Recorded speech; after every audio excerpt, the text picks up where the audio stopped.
তাহাজ্জুদদারি করা হারাম, রোজাদারদেরকে কষ্ট দেয়া হারাম, এটা করবেন না। আরব বিশ্বের ব্যবসায়ীরা সারা বছরে ব্যবসা করে, রমজানে ভর্তুকি দেয়। আর আমার দেশের কিছু অসাধু ব্যবসায়ী রমজানে গলাকাটা ব্যবসা করে আর সারা বছর সইটার উপর দিয়ে চলে। চিল্লায় বলেন ঠিক কিনা? ধীরস্থির ভাবে তারাবির সালাত পড়বেন। সারা বছর এই সুযোগ হয় না, দাঁড়িয়ে কোরআন শোনার এরকম আয়োজন ব্যবস্থাপনা সারা বছর আর আমরা পাই বলেন তো না। তারাবির সালাতের রাকাত বিতর্ক এড়িয়ে চলুন, রাকাত নিয়ে বিতর্ক করবেন না। 8 রাকাত 20 রাকাত নিয়ে যে মারামারি এই দেশে, এটা শয়তানের ফন্দি। আল্লাহর হাবিব বলেন তাসাহহারু ফা ইন্না ফিস সাহুরি বারাকা, তোমরা সাহারি খেও, কেননা সাহারির ভেতরে বরকত ঢুকায় দিয়েছে কে? যে কদর মিস করলো সে সব মিস করলো, হি ইজ দ্য লুজার। আচ্ছা বলেন, এই বরকতের মাসে আমরা কি লুজার হতে চাই না গেইনার হতে চাই? আমরা যে আরবি মাস অতিবাহিত করছি, কাটাচ্ছি, মাসটির নাম কি? শাবান। মাশাআল্লাহ, এই তো আপনারা সবাই জানেন। শাবানের পরেই যে মাস আসবে এটার নাম কি? রমাদান। যে আসতেছে আপনাদের ভাল লাগে? হ্যাঁ, রমাদান নাম শুনলেই মুমিন হৃদয়ে বয়ে যায় প্রশান্তির ফল্গু ধারা, ঠিক কিনা? একটা আনন্দ, একটা উচ্ছ্বাস আমাদের হৃদয়ের মধ্যে চলে আসে। রমাদান সাইয়্যিদুশ শুহুর, 12 মাসের মধ্যে সবচাইতে শ্রেষ্ঠতম মাস রমাদান আল মুবারক আসছে। আত্মশুদ্ধির মাস, আত্মসংশোধনের মাস, শুদ্ধাচারের মাস, নিজেকে আলোকিত করবার মাস, ঠিক কিনা বলেন? এই রমাদানুল মুবারকে আমাদের কি করণীয়, কি বর্জনীয়, what to do and what not to do, এই টপিকসের উপর কিছু কথা আপনাদের সামনে উপস্থাপন করব ইনশাআল্লাহ। ওমা তাওফীকি ইল্লা বিল্লাহ।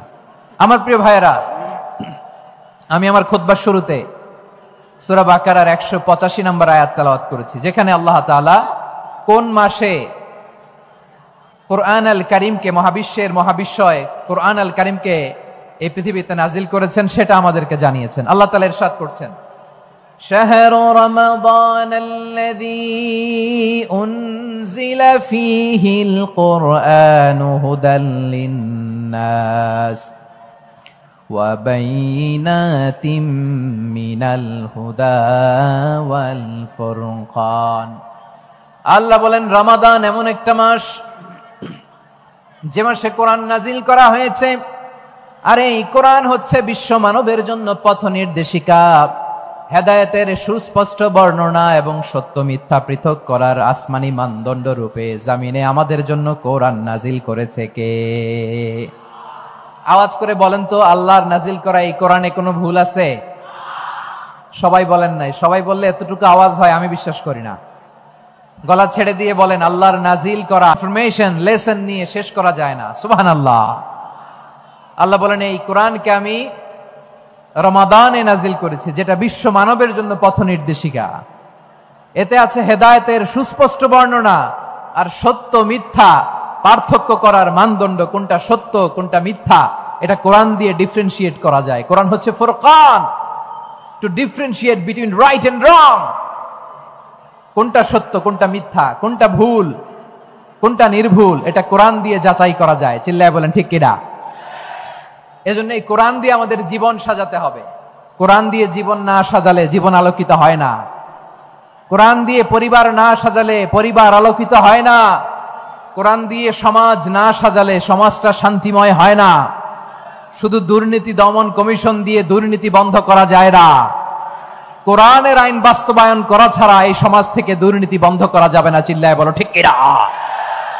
আমার প্রিয় ভাইরা, এই কোরআন নাজিল হয়েছে রমাদান আল মুবারক, এই বরকতময় মাসে। তাই আমাদের উচিত এই মাসে আসন্ন যে রমাদান আল মুবারক, এই রমাদানে কোরআনের সাথে নিজেদের সম্পর্ককে বাড়ানো। আমার প্রিয় চাঁপাইনবাবগঞ্জের ভাইয়েরা, আমরা কি আসন্ন রমাদানে কোরআনের সাথে আমাদের অ্যাটাচমেন্ট, সম্পর্ক বাড়াতে চাই? চান সবাই? আপনি কি জানেন কোরআন নিয়ে কোন ফেরেশতা পৃথিবীতে এসেছিল? জানেন? ফেরেশতার নাম কি বলেন তো? জিবরিল আলাইহিস সালাম। একটু খেয়াল করে শুনেন, কান দুটো খরগোশের কানের মতো খাড়া করে আমার দিকে তাকান। সাইয়েদনা জিবরিল কোরআন নিয়ে এসেছেন, ফলে উনি হয়েছেন শ্রেষ্ঠ ফেরেশতা। বিশ্ব নবীর উপর কোরআন নাজিল হয়েছে, তাই তিনি হয়েছেন শ্রেষ্ঠ নবী। রমাদানে কোরআন নাজিল হয়েছে, তাই রমাদান হয়েছে শ্রেষ্ঠ মাস। কদরের রাতে কোরআন নাজিল হয়েছে, তাই কদর হয়েছে শ্রেষ্ঠ রাত। আমরাও যদি কোরআনের সাথে সম্পর্ক বাড়াই, আমাদের মর্যাদাও এরকম, আমাদেরকেও শ্রেষ্ঠ মানুষ বানায় দিবে কে? এজন্য কোরআনের সাথে সম্পর্ক বাড়াইতে রাজি আছেন তো? যারাই কোরআনের সাথে সম্পর্ক বাড়ায় এদের মর্যাদা বাড়ায় দেয় কে?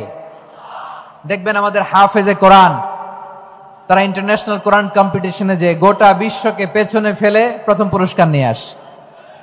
এত ছোট ছোট বাচ্চা, ও সমাজ বোঝে না, রাজনীতি বোঝে না, টাকা পয়সা বোঝে না, কিচ্ছু বোঝে না, কিন্তু গোটা বিশ্বে ওকে সম্মানের চেয়ারে আসীন করেছে কে? এই কোরআনের সাথে লাগলে আল্লাহ তাআলা সম্মান বাড়িয়ে দেয়। আমার প্রিয় ভাইয়েরা, আসুন আমরা আলোচনার শুরুতেই শপথ নেই যে আসন্ন রমাদানে আমরা কোরআনের সাথে নিজেদের সম্পর্ককে মজবুত করব ইনশাআল্লাহ। সবাই বলুন ইনশাআল্লাহ। শাবান মাস আসলে, রজব মাস আসলে সাহাবারা কি করতেন আসুন আমরা দেখি, কিভাবে তারা রমাদানকে ওয়েলকাম জানাতেন। রজব শাবান আসলেই ওনারা রমাদান পর্যন্ত পৌঁছার আকুতি, আগ্রহ আর ফরিয়াদ আল্লাহর কাছে জানাতেন আর বলতেন, ইয়া আল্লাহ, রমজান পর্যন্ত আমাদের হায়াত বাড়িয়ে দাও। আল্লাহুম্মা বাল্লিগনা রমাদান, আল্লাহ তুমি রমজান পর্যন্ত আমাদের পৌঁছে দাও। আল্লাহুম্মা বারিক লানা ফি রজব ওয়া শাবান ওয়া বাল্লিগনা রমাদান, আল্লাহ রজব শাবানে বরকত দাও, আল্লাহ রমজান পর্যন্ত তুমি আমাদেরকে পৌঁছে দাও। আওয়াজ করে পড়ে না আমিন। আমার প্রিয় চাঁপাইনবাবগঞ্জের ভাইরা, গত বছর অনেকের সাথে আমরা একসাথে রমাদান কাটিয়েছি, তাদের অনেকে দুনিয়াতে এখন বেঁচে নাই, এরকম আছে না নাই? এই যে আরো 7 দিন বাকি রমাদান আসতে, এই 7 দিন পর্যন্ত আমরা রমাদান পাবো, কোনো গ্যারান্টি আছে? আচ্ছা, এই বছর যদি খুশনসিব হয় আমাদের, আমরা যদি পাই, আগামী বছরও যে রমাদান আমরা পাবো, কোনো গ্যারান্টি আছে? তাহলে আসুন আমরা ভেবে নেই, হতে পারে this Ramadan could be the last and final Ramadan in our life. হতে পারে এই রমাদানই হতে পারে আমার জীবনের শেষ রমাদান। ঠিক কিনা বলেন? তাই আসুন আমরা আল্লাহর কাছে দোয়া করি, আল্লাহুম্মা বাল্লিগনা রমাদান, আল্লাহ তুমি রমাদান পর্যন্ত আমাদেরকে পৌঁছে দাও। আওয়াজ করে পড়েন আমিন। ইবনু রাজব আল হাম্বলি লাতাইফুল মাআরিফের মধ্যে লিখেছেন, সাহাবারা ওনারা রমাদান কেন্দ্রিক, আমাদের সালফে সালিহিনরা রমাদান কেন্দ্রিক জীবন কাটাতেন। ওনারা রমজান আসার 6 মাস আগে আল্লাহর কাছে দোয়া করতেন, আল্লাহ রমজান পর্যন্ত পৌঁছে দাও। রমজান চলে যাওয়ার পরে বাকি 6 মাস আল্লাহর কাছে দোয়া করতেন, আল্লাহ এই রমাদানে যে ইবাদত করেছি, এই ইবাদত গুলো তুমি কবুল করে নাও। সুবহানাল্লাহ। তাহলে পুরো বছর রমাদান কেন্দ্রিক জীবন। রমজান আসার আগে 6 মাস দোয়া করতো, আল্লাহ আমরা যেন রমজান পাই। রমজান চলে যাওয়ার পরে বাকি 6 মাস বলতো, আল্লাহ রমজানে যে ইবাদত করেছি এগুলো তুমি কবুল করে নাও। সুবহানাল্লাহ। আবার এই শাবান মাসে আল্লাহর হাবিব সাল্লাল্লাহু আলাইহি ওয়াসাল্লাম সবচেয়ে বেশি রোজা রাখতেন। কানা ইয়াসুমু শাবানা কুল্লাহ, সবচেয়ে বেশি রোজা রাখতেন শাবান মাসে। ওয়া কানা ইয়াসুমু শাবানা ইল্লা কলিলা, শাবানের অল্প কয়েকদিন ছাড়া পুরো শাবানটাই বিশ্বনবী রোজা রাখতেন। সুবহানাল্লাহ পড়েন। এই শাবানে আপনারা রোজা রাখছেন তো? রাখছেন? আল্লাহ তুমি কবুল করো। আমরা সবাই পড়ি আমিন। মাইকের সাউন্ডটা একটু উইক মনে হচ্ছে, একটু স্ট্রং করতে হবে সামান্য। মাইক অপারেটর যিনি আছেন একটু স্ট্রং করবেন, আমার শাউট করে কথা বলা লাগতেছে, একটু স্ট্রং করবেন মেহেরবানি করে, মাইকের সাউন্ডটা একটু স্ট্রং করবেন। প্রিয় ভাইয়েরা, এই শাবান শেষে আমাদের মধ্যে আগমন করবে রমাদান, এবং এই রমাদানুল মুবারক আল্লাহ তাআলা আমাদের জন্য সিয়াম ফরজ করেছেন। কি ফরজ করেছেন? তিনি সূরাতুল বাকারার 183 নম্বর আয়াতে ইরশাদ করছেন, রাব্বুল আলামিন বলেন, ইয়া আইয়ুহাল্লাযীনা আমানু কুতিবা আলাইকুমুস সিয়ামু কামা কুতিবা আলাল্লাযীনা মিন ক্বাবলিকুম লাআল্লাকুম তাত্তাকুন। আল্লাহ বলেন, ও বিশ্বাসীরা শোনো শোনো, তোমাদের জন্য সিয়ামকে ফরজ করা হয়েছে, ঠিক যেমন ভাবে তোমাদের পূর্ববর্তী উম্মতদের উপরও সিয়ামকে ফরজ করা হয়েছিল, লাআল্লাকুম তাত্তাকুন, যাতে করে তোমরা সবাই মুত্তাকি হতে পারো। সুবহানাল্লাহ বলেন, যাতে করে তোমরা আল্লাহ সচেতন হতে পারো। তাহলে সিয়ামকে, এই সামনে যে রমাদান আসতেছে আমার প্রিয় ভাইয়েরা, এই পুরো রমাদান ব্যাপী সিয়াম সাধন করা, সিয়াম পালন করাকে আমাদের জন্য ফরজ করে দিয়েছে কে?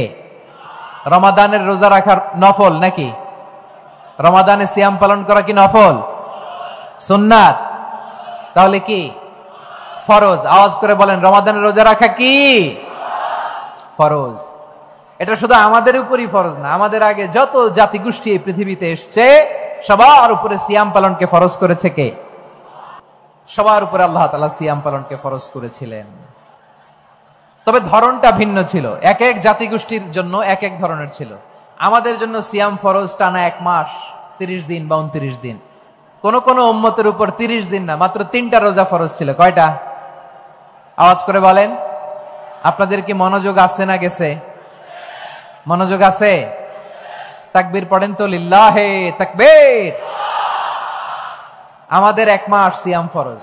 পূর্ববর্তী অনেক উম্মতের উপর 1 মাস ছিল না, 3টা ফরজ ছিল। কয়টা?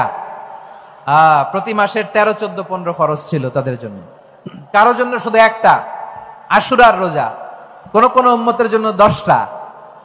কোন কোন উম্মতের জন্য রোজা ফরজ ছিল মৌনতার রোজা, আরবিতে বলে সৌমুল ইনসাত, মানে সারাদিন খেতে পারবে, পান করতে পারবে, স্ত্রীর সাথে মেলামেশা করতে পারবে, কিন্তু কথা বলতে পারবে না। কথা বললেই তাদের রোজা ভেঙে যেত। পড়েন সুবহানাল্লাহ। কি অদ্ভুত ব্যাপার, মৌন সম্মতির রোজা। যেমনটি সাইয়্যিদাতুনা মারিয়াম আলাইহিস সালাম বলেছেন, ইন্নী নাযারতু লির-রাহমানি সাওমা ফালান উকাল্লিমাল ইয়াওমা ইনসিয়া। তিনি বলেছেন, আজকে আমি রহমানের জন্য, মানে আল্লাহর জন্য রোজা মানত করেছি, আজকে আমি কারোর সাথে কথা বলতে পারবো না। তো রোজা রাখলে কথা বলতে পারবে না কেন? কারণ ওই শরীয়তে রোজার বিধান ছিল সকাল থেকে সন্ধ্যা খেতে পারবেন, পান করতে পারবেন, কিন্তু কথা বলতে পারবেন না। কথা বললেই রোজা ভেঙে যেত। সুবহানাল্লাহ বলেন। তাহলে সব জাতিগোষ্ঠীর উপরে রোজা ফরজ ছিল, কিন্তু ধরনটা ভিন্ন ছিল। মজার ব্যাপার হচ্ছে, আপনি বর্তমানেও বিভিন্ন ধর্মের দিকে তাকান, বৌদ্ধ ধর্ম, হিন্দু ধর্ম, খ্রিস্ট ধর্ম, তাদের মধ্যে রোজা আছে। ইংরেজরা, খ্রিস্টানরা এটাকে বলে ফাস্টিং। কি বলে? ফাস্টিং। আমাদের হিন্দু ভাইয়েরা বলে উপবাস। তারা কি বলে? উপবাস। আবার এখন আন্দোলনেরও একটা মাধ্যম হয়েছে এটা, না খেয়ে থাকা। এটারে বলে অনশন। এটারে কি বলে? অনশন ধর্মঘট। মানে আমাদের দাবি না মানলে আমরা খাবো না, রোজা রাখলাম। আছে না নাই? তারপরে আধুনিক বিজ্ঞান এটার একটা নাম দিয়েছে, না খেয়ে থাকাকে অটোফিজি। কি বলে? অটোফিজি। জাপানের এক চিকিৎসা বিজ্ঞানী এই অটোফিজির উপর গবেষণা করে সে নোবেল পেয়েছে। সুবহানাল্লাহ পড়বেন না? এজন্য আল্লাহ তাআলা আমাদের জন্য গোটা রমাদানে এই সিয়ামকে ফরজ করে দিয়েছেন। আওয়াজ করে বলেন আল্লাহু আকবার। রাব্বুল আলামিন বলেন, ইয়া আইয়ুহাল্লাযীনা আমানু কুতিবা আলাইকুমুস সিয়াম। সিয়ামকে তোমাদের উপরে ফরজ করা হয়েছে, কামা কুতিবা আলাল্লাযীনা মিন ক্বাবলিকুম, যেমনি তোমাদের পূর্ববর্তীদের উপর রোজা ফরজ করা হয়েছিল, লাআল্লাকুম তাত্তাকুন, যাতে করে তোমরা আল্লাহ সচেতন হতে পারো, যাতে করে তোমরা মুত্তাকি হতে পারো। লাআল্লাকুম তাত্তাকুন, যাতে করে আমরা আল্লাহ সচেতন হতে পারি, আল্লাহ কনসিয়াসনেস আমাদের মধ্যে গ্রো করে। এটা হচ্ছে রোজার prime objective, the prime objective of সিয়াম। অনেকে জিজ্ঞেস করলে অনেকে বলে রোজার মূল উদ্দেশ্য হচ্ছে না খেয়ে থাকা। না। অনেকে বলে গরিবদের কষ্ট অনুধাবন করা রোজার উদ্দেশ্য। না। রোজার উদ্দেশ্য কি? সিয়াম পালনের উদ্দেশ্য কি? এটা আল্লাহ তাআলা স্পষ্ট এই আয়াতের পেছনে বলেছেন যে লাআল্লাকুম তাত্তাকুন, যাতে করে তোমরা আল্লাহ সচেতন হতে পারো, আল্লাহ ভীতি তোমাদের মধ্যে গ্রো করে, গড কনসিয়াসনেস, আল্লাহ কনসিয়াসনেস, আল্লাহ সচেতনতা যেন বাড়ে, দ্য সেন্স অফ অ্যাকাউন্টেবিলিটি। আল্লাহর সুপ্রিম কোর্টের কাঠগড়ায় এই দুনিয়াতে আমি যাই করলাম তার সবকিছু যে পাই টু পাই হিসাব দিতে হবে, এই sense, to enhance the sense that whatever we do, Allah is watching me. আপনি যাই করেন কেউ দেখে না, কিন্তু দেখে কে? শুরুতেই তো জিজ্ঞেস করেছিলাম যে কেউ যেটা দেখে না সেটা দেখেন কে? কেউ যেটা শোনে না সেটা শোনেন কে? এর নাম হচ্ছে লাআল্লাকুম তাত্তাকুন, যাতে করে তোমরা আল্লাহ সচেতন হতে পারো, আল্লাহ ভীরু হতে পারো। দুনিয়ার কেউ দেখে না, কিন্তু আল্লাহ দেখে। এটাই রোজার মূল শিক্ষা। আমার প্রিয় ভাইরা, আপনি লুকিয়ে লুকিয়ে ঘরের ভেতরে অন্যায় করেছেন, পাপ করেছেন, আপনার বাবা দেখে নাই, মা দেখে নাই, স্ত্রী দেখে নাই, কিন্তু দেখেছে কে? আল্লাহর চোখ ফাঁকি দেয়া যায়? আচ্ছা, বুঝে থাকলে বলেন তো, সিসি ক্যামেরার চোখ ফাঁকি দেয়া যায় কি যায় না?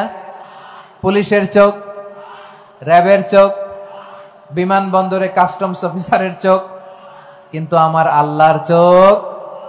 সবাই বলেন, আল্লাহর চোখ ফাঁকি দেয়া যায়? এই সেন্সটা নিয়ে আসা নিজের মধ্যে, আমি whatever I do Allah is watching me, যাই করি আল্লাহ দেখে। লাআল্লাকুম তাত্তাকুন। রমাদানের রোজা, ইফতারি, সিয়াম, ইবাদত সব কিছুর মধ্য দিয়ে আপনাকে খেয়াল করতে হবে যে লাআল্লাকুম তাত্তাকুন এই স্ট্যান্ডার্ড এটা অ্যাচিভ হচ্ছে কিনা আমাদের, যাতে করে তোমরা মুত্তাকি হতে পারো, আল্লাহ ভীরু হতে পারো। তাকওয়া, এটা হচ্ছে the essence of Islam. What is তাকওয়া? তাকওয়া মানে কি? তাকওয়ার সংজ্ঞা অনেকে অনেক ভাবে দিয়েছেন। আমি সরাসরি সাহাবাদের কাছ থেকে একটা সংজ্ঞা আপনাদের শোনাচ্ছি। ওমরে ফারুক রাদিয়াল্লাহু তাআলা আনহু উবাই ইবনে কাব রাদিয়াল্লাহু তাআলা আনহুকে জিজ্ঞেস করেছিলেন, ইয়া উবাই মা হুয়া তাকওয়া, হে উবাই তাকওয়া কি? তাকওয়া